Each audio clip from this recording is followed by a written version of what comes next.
Hey, y'all, welcome to another episode of the Two Young Pastors podcast. My name is Elijah, and as always, I'm joined by the other half, the co host of the Two Young Pastors podcast, none other than the Pastor Jawan Sanders. What's up, Jawan? What's up? What's up?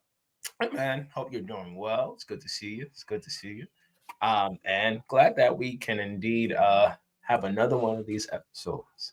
Mhm. Life has been happening, and I think it just feels good just to be able to touch base on all that's been Yes. happening.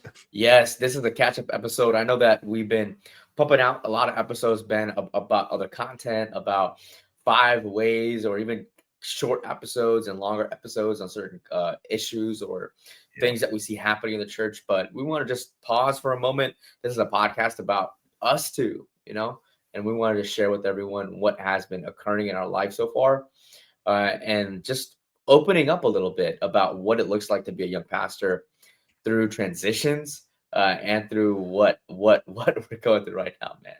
yeah, man. Would you like to So start how's it off? going, man? I can start off, yeah. Man, the New, it's new. last few weeks.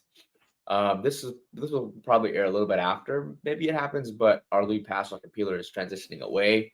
Um, I think what got me, man, was he took me out to lunch, and we talk about a lot of things all throughout the week. So usually, even when something is really important, we meet in person. But like, Yeah. um, so I knew that something was happening, and he invited me out to lunch, and I was like, yeah, doc. So I knew that something was about to happen. I thought honestly I was gonna move, um, and I was like, all right, I guess it's happened.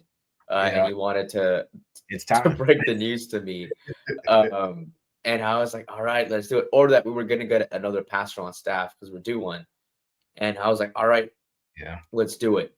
And when we sat down, we just kind of talked through because like we're actually friends too. yeah, And he was like, you know what, Elijah, it's been a privilege serving with you. And I was like, he's moving. And then he told me that he was moving and that it was God's w- the way that it all happened was God's um hand orchestrating it. And yeah, I was just there, we had ordered food, the food came, and I did not eat the course at all, bro. I lost my appetite. I was like yeah, munching on some fries because I was a little bit hungry, but I couldn't eat like a full meal. And the yeah. waitress, like she would always come by, but I didn't eat any food. So she was like, look at the food and look at me. It's like, okay. I'm like, oh yeah, it's great. It's great. It's great. We're just talking. And um like in my heart, I was excited that Dr. Peter had this opportunity to go and to teach young minds, man, the next generation. And the reason I was so excited is because of this. A lot of perspective and mindset is baked in once you're in ministry, right? Like there's a lot of things that are baked in that it's like it takes a life experience to change, right? So Yeah. I meet pastors that kind of hear good advice and they're like, nah, it's not for me. And they're like, nah, bro, that's for everybody. Yeah. And it's because things that just have been baked in, perspectives have been baked in. So Yeah. if you could get to them really early, if you get them really, really early, you could put some good mindset in, man. So I was happy because of that, but I was sad because I'm losing a mentor, I'm losing a father figure in person, right? Because it's different being able to call, but it's different being able to minister alongside and see how they do things. So that got me. And to be honest, if I'm being completely honest, it still makes me feel down a lot of the times. I was talking to Leah yesterday, and she was like, "You just look sad in church," and I was like, "Yeah, Yeah. Yeah. yeah, yeah." Yeah. But that's what. That, that's that's real, bro. Dude, I get it. And people never really understand the hard part about pastors having to split up in ministry. And Mhm, on good terms, right? mhm, So I think there's two sides to this. First side, I don't think people know how hard it is um to have to no longer pastor with your mate, right? Because mhm. because you two are two peas in a pod. right? Mhm. And I can say this because this happened to me last year when our president, uh, Dr. Kinlock, he was elevated from my senior pastor to conference president, right? Mhm. But then there is the extra pain. There's the extra pain that comes from being the pastor who's left behind. There's a different level when you are the one that's moving on Mhm. versus the pain of, man, I'm not the one being moved first, which I think Yeah. in our situations, you and I were under the impression that we would be the ones who would be moving on before um It's true. before our before anything else. We weren't thinking that we would be the ones who were being left behind. Mhm. But there's a certain level of grief that you begin to experience when you are indeed going through that type of situation. And so, Mm. what is it like? What is it like for you, bro? Um, Mhm. Having known this news for some time, it's public. Dr. Pillar, of course, is moving on. Mhm. He's become the dean of the Department of Theology down at Oak Theology.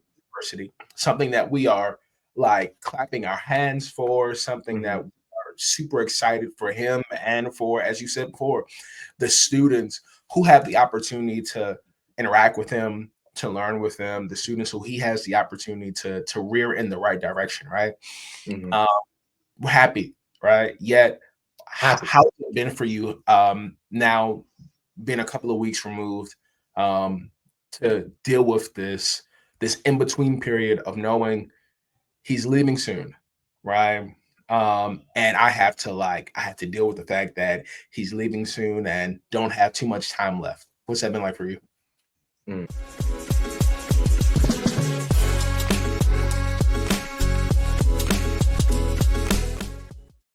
Uh-oh. Don't know what happened there. But what has it been like for me to go through that, bro? Let me tell you, I haven't had a lot of time to really sit through and process, if I'm being honest, because we're in nominated committee season, so it's just preparing, man. It's just preparing. Yeah. Um, like I think I can acknowledge the feelings, being sad, but being happy for the opportunity for Doc Peeler. And God's maneuvering and shifting things in my life as well. So I know that God's hand is over the season, but I don't think I've had just time to sit down and just be like, man, like Doc Peeler, like this is actually happening. Yeah. I think for better or worse, Leah said that in church my face kind of shows it. So I think in church I'm processing where I should not be processing. Where I'm just like, man, It's hard. It's hard. Hard. It's hard. It's hard. It's hard. Mhm, And I feel that. I mean, I'm a person. I wish that I could. I wish I was good at like hiding how I'm feeling. mhm, But when something is happening in church that I'm like, like it shows. mhm, Like I won't be smiling. I typically don't smile too much in worship anyway, because I don't really know. There aren't too many times in worship where you are smiling. you mhm. know. But I know for me, I definitely like can get like a type of I face. do like I do Yes. like And for get those of you, smile. for those of you who are like just listening on audio, what we did, we just made perturbed faces to a certain extent Mhm. where we're processing and thinking. Um, Frustrated. and so I can, bro, give yourself grace, give yourself grace. In the same way that it's happening to you, it's happening to the rest of the church too. And so I'm Mhm. sure that there are members who are like, we get it, we get it, we get it. Yeah, So yeah, it's rough. yeah, It's rough. yeah. But I commend you because I know that you're doing a good job. Having to lead out nominating committee is no easy feat. But I know for a fact that you've been trained well. Very And good, man. I think it's showing. It's showing. It's showing because I'm sure in this season, because I know what it was like for me. Um, you are likely having to assume certain responsibilities that you didn't have Mhm, beforehand. mhm, So I know for a fact that that's not easy at all. mhm. But I know it's something that you're also prepared for. because we've been in this thing for 4 years at this point. Mhm. You are Mhm. closer to 5, bro. You're actually going to hit your 5th anniversary 5 in a couple of months, bro. Like in that's crazy. January. Yeah. Yeah. You've been there for almost 5 years, bro. Mhm. Dang. That's amazing. Now that I'm thinking about it, Crazy. yeah, Crazy. time flies. Time flies, bro. Crazy. But man, what is it like? Now that what is it like for you to be getting these new leadership responsibilities that you have to tend to now that things are beginning to transition more? The weight of the seat, like everyone always says that you don't know until you see it. I'm feeling it a little bit. Or My it's bad. just like, yeah, it's like where like now, the lead pastor handles so much that even as an associate pastor, I'm just like I didn't know. Like to Yeah. put all the calendars together, to juggle the hey, this person might not like this person, but they're making it work. So it's just like, hey, like he has the hit or she has her hand and all these things. And the leadership style that Dr. Peeler has is hey, anything that has to do with the pulpit goes through the lead pastor. I've noticed, man, that a lot of pastors, not a lot, but half the pastors I deal with or I talk with, Mhm. they don't do that. They don't have a hey, when a person comes to preach, that goes through me. Like I'm the one that assigns the pulpit opportunities, right? And that is a different level of leadership where you're putting together the diet for your church, right? That's And that's if right. mhm, and being mindful. So right now, man, if I'm being honest with you, I'm thinking about the theme for next year. When really, because Dr. leaves first week of January, right? Yeah. And then his mindset is shifted now, right? So mine is like, all right, what's the theme for the next year? Knowing that there's gonna be this huge transition, what is going to be the preaching calendar a little bit, who am I going to preach out to, so all Yeah. of that now is in my mind along with the normal everyday duties of having to do this day and accomplish things. So it's really really interesting, man, Yeah. how it just shifts, man. Yeah. But God's good, man. I feel prepared for it. I feel prepared for it. Like I Yeah. know what to do. I know how to do it. I know how to say it. I know how to phrase it. I Yeah. know that I know the people that I need to talk to in order to get things done. Right. So I know all of that now. That's So right. it's more like, hey, here is a well-oiled machine. Yeah. Now you take it, right? And then run with it for as long as the assignment is there and then be ready to hand it off. And here's the caveat, right? Is if that's me, because there could be an interim pastor that's sent in that is not me, and Yeah. they would not be handling some of that, right? And then I'll be handling more day to day things, right? Yeah. So it's more like, hey, how do I want to? I'm just open, man. Like I'm just open to see what God has in store for the season, but Yeah. I know I'm ready for it. Dude, I like when I say I'm excited for you in this season, I'm excited for you because I can't help but think through what took place in my season. I think I was on my own for almost 6 months, maybe. Hmm. Uh, and I would say even before that, like Kenlock was there, but um, he had definitely like taken a lot of his hands off of many wheels at the church, and so it really felt like the transition process or the weight of me really assuming a lot of the roles were Mm. present even before October because he left at the beginning of October. But I felt like the major shifts starting to take place as early as August. Wow, that's Because early. if you remember, the decision was made around June, Hmm. um, and just in time for camp meeting. Um, there were be, beginning transition meetings that started in July, and per usual, he would always take like his sabbatical in August to begin prepping as much of a sabbatical as he could take because now he was trying to close out well at Metro Hmm. while also starting anew Hmm. at as conference president. And so I really began to sense the shift as early as that. And he did a good thing of making sure that, hey, certain things were covered for a couple of months in terms of like, preaching calendar. Hey, this is what it's going to look like. And we had meetings to say like, hey, Juwan, I was doing this, I was chairing this committee, doing that. Now it's on you. And so, all right, I'm all right. And so I say all this to say that, I'm excited because I think that when you finally have the opportunity, even though it's short-lived, even though it's minor, to get a taste of what it really feels like to be like the lead, I think it really sets you up for what life is going to be like at your next assignment. And so like, because of really like those 8 to 9 months that I really spent, being the guy, the only person there, until Fraser got there, it set me up well so that I could understand what the new normal would be like in a current situation. Only thing I didn't know is what it would be like to have two churches.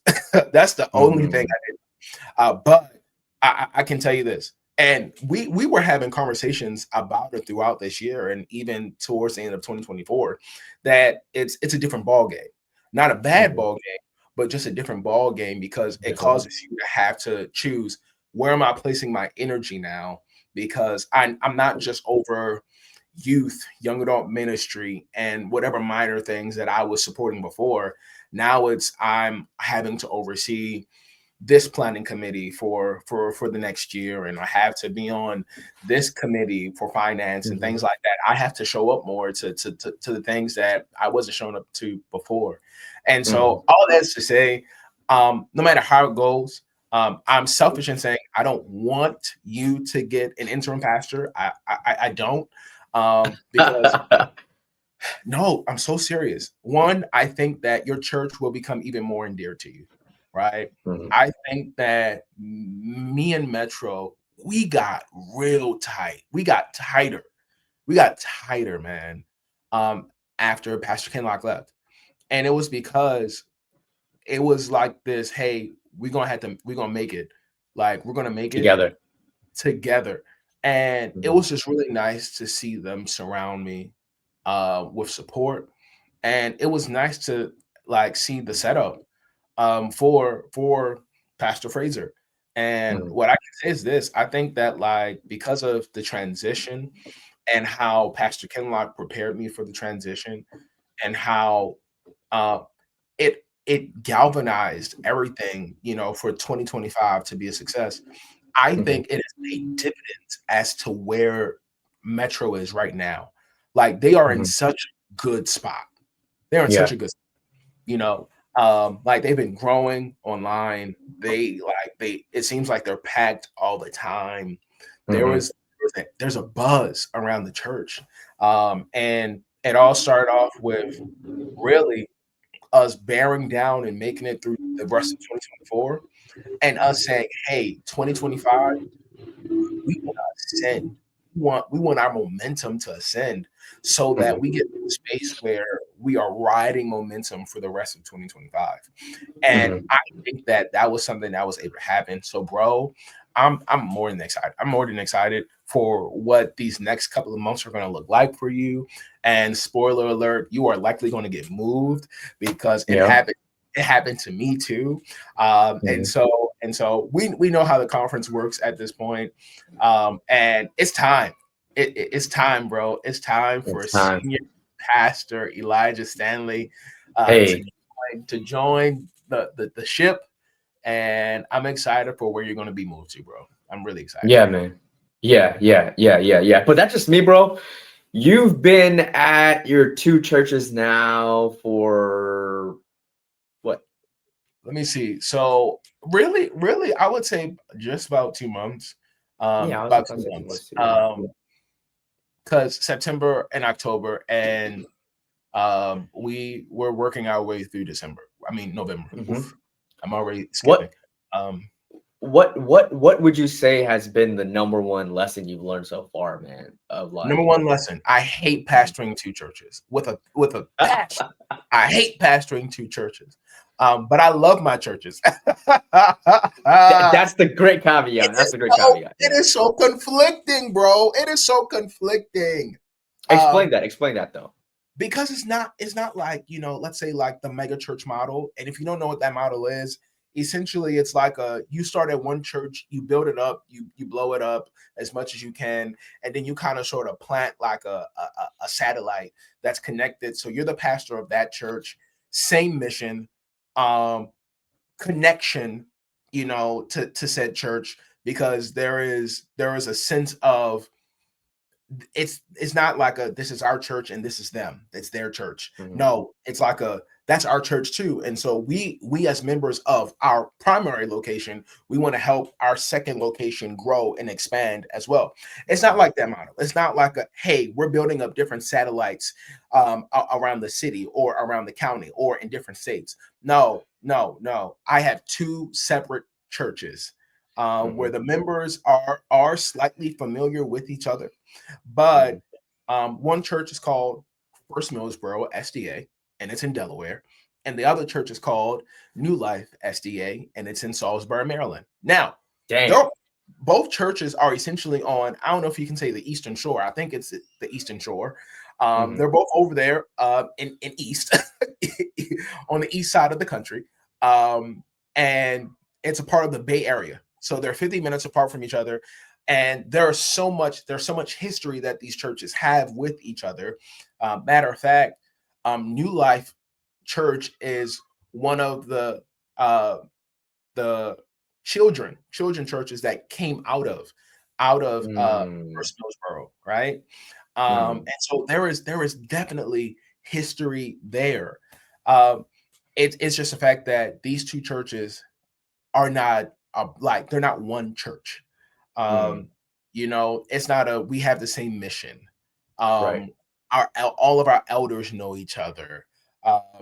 We don't bleed and have the same DNA. No, they have different DNA. And so coming into this situation is interesting because, at Metro, it's like you're being spoiled. You're spoon fed, right?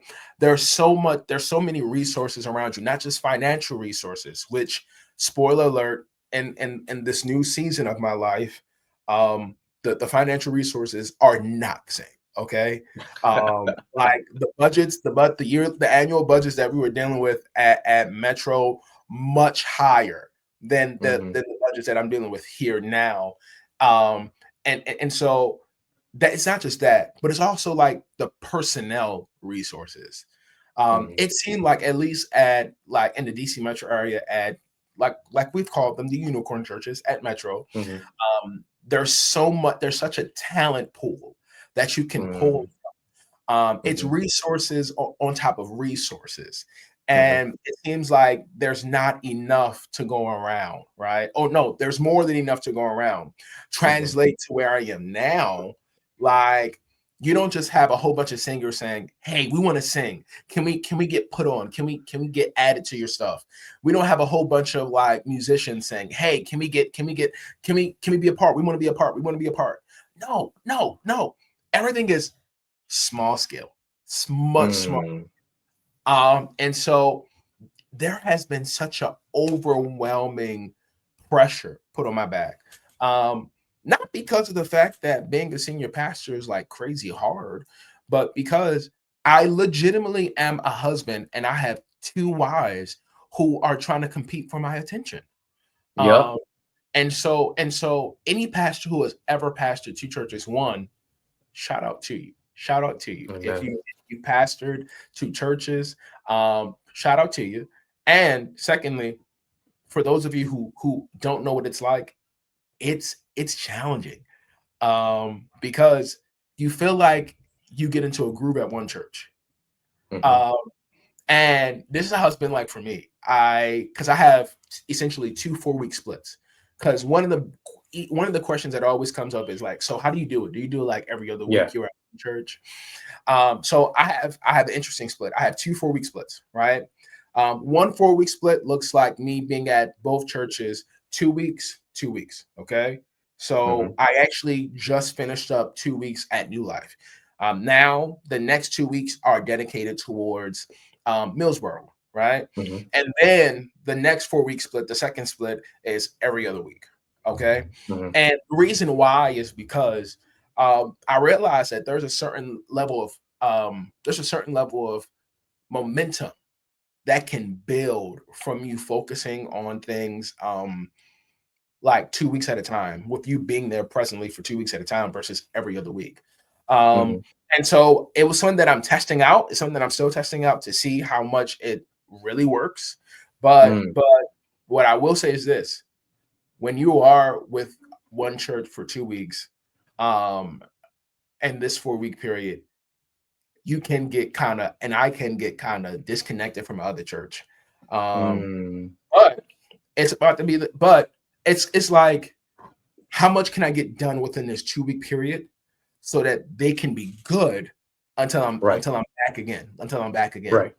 Right. Um, and so that's really like the challenge for me.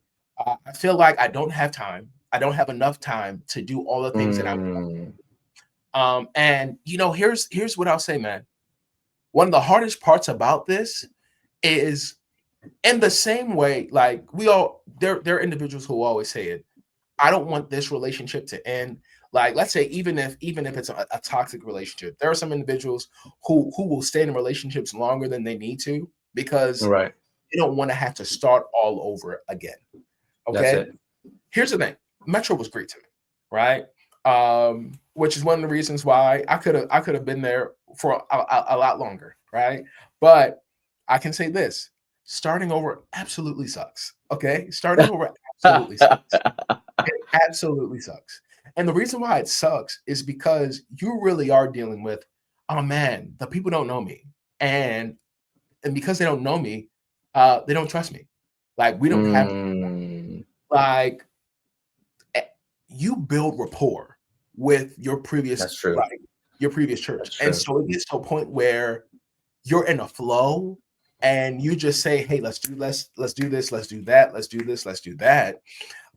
And because there's rapport there, there's experience there, there's trust already there. Like, you don't have to go through the disclaimers because people know you, they know your intentions, they know your track record. Mhm. Mhm. Versus now, because I had to start over, one, I gotta slow down, bro. Mhm. I gotta slow down. And Yeah. because I gotta slow down, it feels like certain things are taking up more time than they need to. Mm. And so having to go through the process of, hey, I know you don't know me yet. And so this is what I mean when I That's say this. interesting. Like, Mm. it's such a different world. It's such a different Yeah. world. Where you had to like, because when we were first starting, like when I started, um, with 2021 September Mhm. versus me starting as a pastor, essentially September 2025 as a senior Yeah. pastor, is different because now I have essentially 4 years of experience. I have 4 years of experience. I have 4 years of what I know works Mhm. versus when I first came in, I didn't have like, I know what's happening. I know what to That's do. I know true. what not to do. Right. When I first started off, it was like a, hey, I'm really here to learn versus now, yeah, Mm. but I'm also here to push, to innovate. Yep. That's true. And so when you have to start over because of the fact that you're now in a new context, it's like, man, I need to make sure that the people understand my heart. I need to make sure that the people understand that I am competent, because yes, I'm Mhm. young. Yes, I'm 29 when I first started, just turned 30. Yes, I Yeah. am young enough to be your son. Yes, for some of y'all, I'm young enough to be your grandson. And yet, Yeah. like, there is gifting here, there is skill here, there is wisdom here, right, that you can Mhm. depend on and you can trust to know Mhm. I'm going to steer this ship in the right direction. Mhm. And so, dude, that's a mouthful, but the Mm. truth is that I have been drinking out of a fire hose the past 2.5 months, Hmm. and it's been filled with lessons. And even though I hate pastoring two churches at the same time, I love my churches. Yeah. And I probably wouldn't change it for anything else in the world right now, because I Hmm. know that it's what I need, so it can help me to continue to get better and growing. So I love that's that. synopsis. I know I shared a lot, but Nah, that's a that's lot what of this is like for, what's man. happening right now, bro. That's a lot of what's happening I right now. I love the challenges that you shared, man. Yeah, bro. Like you were built, man, to be able to process through these things, man. And then even see the way that you handled some of the adversities and some of the struggles at Metro, because even at these at our larger churches, right? It's not just smooth sailing, right?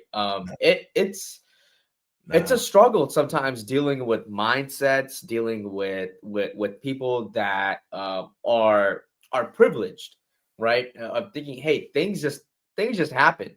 They don't, right? It Yeah. takes a lot of planning and foresight and bringing the ability, bro, that you have to really talk with people, make them feel loved, like that, man. That has already shown where you are right now, bro. Like it's helped you, and I can see it in the phrase that you said. I don't like pastoring two churches, but I love my churches. I feel Yeah. like that phrase kind of like really says a lot about the way that you interact with people. I Yes. One thing that you said, man, is like that momentum shift. I think a lot of people don't realize that in pastoral ministry, and sports really gives a great illustration of this, right? Love that you said that. Like like if you are losing in the fourth quarter, right? And this is the last 15 minutes you have, right? And you're down by 20 points, right? Yeah.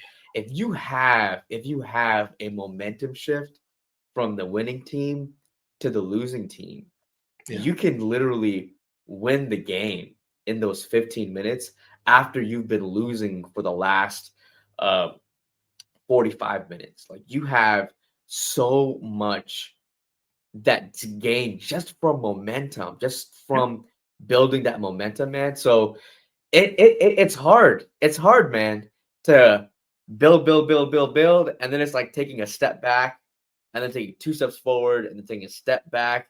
So really, you're growing by one step when you're taking four or five steps, right? Because you're going back half that time. So Yeah. how, man, how are you not only processing, man, but when you're thinking about setting goals for your two churches, man, like what's that mindset like? Are you aiming for the moon, hoping to land among the stars, or are you like, hey, here are some realistic goals. Here's some procedural things that we can work with. Here are some things that we can work with talent. Like how do you go about setting goals knowing that momentum might not always be on your side? Yeah. I think it's called the foolishness of youth. But I believe that anything is possible. Mm, Um, and for me, and someone told me recently, don't let ministry kill your dreams. Um, mm, don't let ministry kill the dreamer in you. yeah. Because ministry, it very much so it can easily cause you to put yourself into a box and put ministry and church into a box. Mhm. Um, and so here's what I'll say. I am cautiously shooting for the moon. Hey. Cautious, right? Um, and I am trying to get my members to also shoot for the moon. I'm also trying to make sure that I'm prioritizing what needs to be prioritized.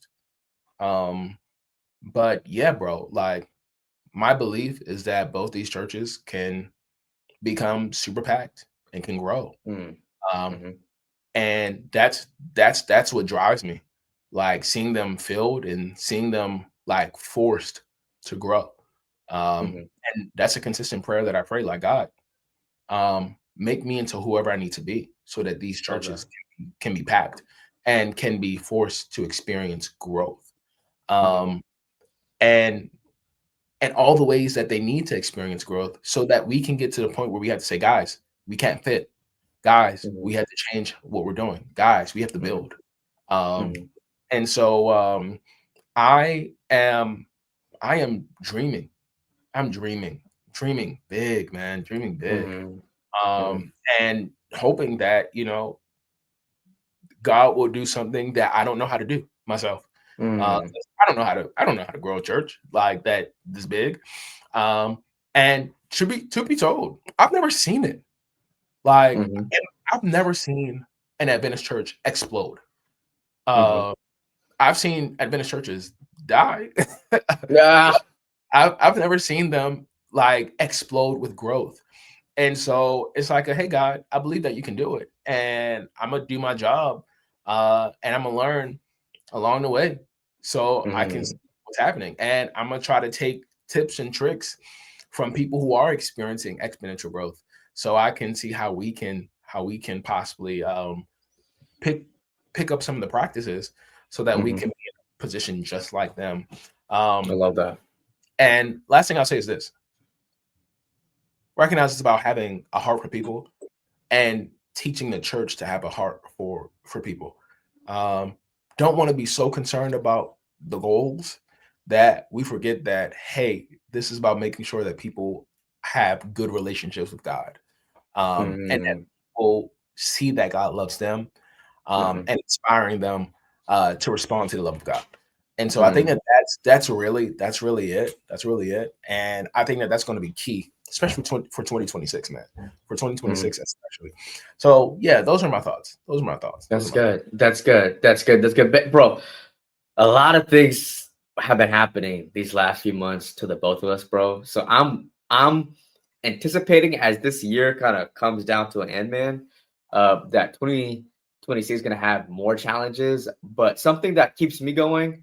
That I want to share with everyone that's listening to that might be going through some changes in your life is that if God has brought you so far, God will indeed finish it for His glory and His honor. So if you are going through it, and for me, man, like I'm sad, processing to be happy, right? I do know that because God brought me here, He indeed has a plan to either work on me now and then get me into where I need to be in the next season.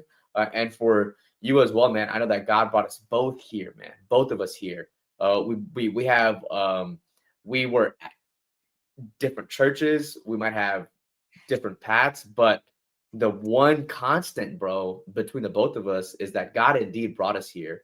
He's the one that is continuing to sustain us, man. So I do find hope, bro. I do find hope. That even in the midst of all these transitions, you said that it's like a fire hose, right? Yeah. Like that, like for me, it's like just constant, like processing, right? Of all the different things that might happen, right? And I'm just excited because it's new growth potential. I feel like that's the perspective, right? Like I got a last thing, question.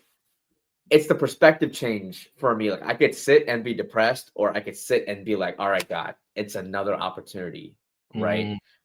I feel like that's what's in my mind right now. What's up? So I want to ask, what do you think are the lessons that God is trying to teach you in this current season? Notes. Notes. I know why you're saying that. Yes. Yes. Notes. Yeah. I remember when I first started, bro, I was like, oh, I'll remember all these things. And then God like literally spoke to me and was just like, you're not that smart. Like, take notes. So what I did is I opened up like a OneNote folder and I started to take down notes. It was literally called Wisdom. So like the title of it was Wisdom. So that every single time I needed wisdom, I would just type in wisdom, and that would be the tag that all the notes would pop up under, right? It was like all this wisdom stuff from that pillar. And as I'm sitting down, going through it now, that was something that God knew I needed. And now God's teaching me, like, hey, you need to rely on what I have already shown you. Because I would always preach, like, God's not going to reveal anything new if he's already revealed it to you, right? Like, don't wait for an answer when it's already been said, right? Go back. And now I have that where it's God has revealed answers to my current problems already. So I need to go back and look at them because I was at that point, I was the sponge I needed to be. And now I need to be a disseminator, right? So at one point, I was a sponge absorbing. And now when people come and like, they're like, hey, like, how would you do this? How would you do that? And then I kind of disseminate knowledge from the notes that I have taken, man. So I feel like that's the lesson that God's been teaching me in the season right now, man. I love that. Love that. Love it. Love it. Love it. Anymore. Because I know that there are probably a number of different things that God reveals to us. And in times like these. Know where your strength comes from. Like I always thought that hey, I have some say, bro, but know where your strength comes from. Like I've shared with you, like, hey, I prayed for God to do this thing in my life, and he answered it. Like I forgot about it, but then it really reminded me, man, because here's the thing, right? Is that as pastors, we're not perfect. Like we both go through things, we both struggle through some things. We have the experience like everybody else, but the one difference is that you and I, we have to lead in our struggle. We have to lead in our weakness. Yeah, that's right. Right. Right. And even in our weakness, we're expected to make wise decisions and still rely on God, even though we're processing through some things that we have in our life.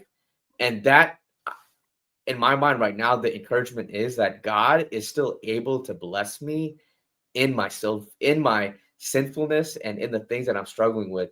God is still so good. Yes. That he's just like, hey, the shift, man, that has been in my mind is it's not my reputation. So, oh, dude, this is the word. Okay. Yeah. This word.